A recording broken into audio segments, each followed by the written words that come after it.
Okay, so which party you think it or its candidate is more favorable to Indian diaspora and also the Indian interest?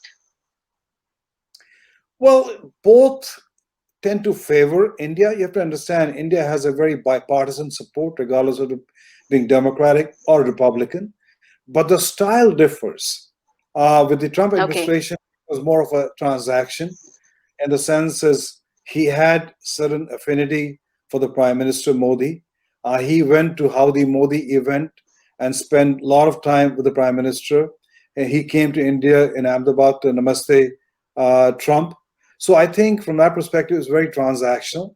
And whereas with the Democrats, especially with Biden, I see more of a multilateral approach. When I see that, in the sense is they're going to focus together on Indo-Pacific region.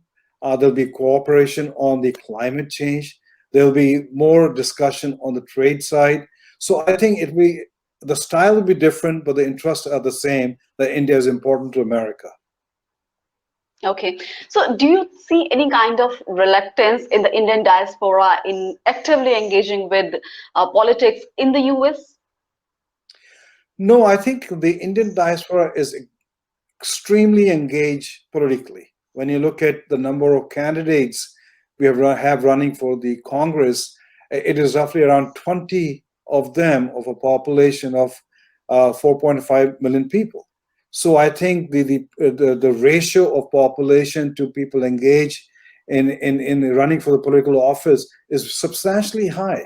So I think from that perspective, Indian Americans are very much engaged, and they participate in the overall process than I would say any other minority group. Okay. And some of the problems you have mentioned, what kind of challenges or issues Indian diaspora face in the US and how they want it to be addressed?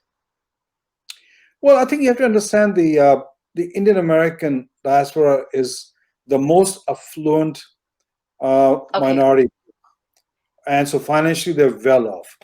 Second is they integrate well. You don't have what you call as Indian American ghettos around the United States. If you look at some of the corporate America CEOs from Satya Nadella to Sundar Pichai to Ajay Banga, they all are Indian Americans, first generation itself.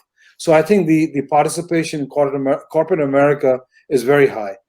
The third factor is they engage socially in the local environment. They come in as a positive force to support, enhance the local environment. So Indian Americans are welcomed very much by the local community, and the engagement is much, much higher than the ratio of the population they represent.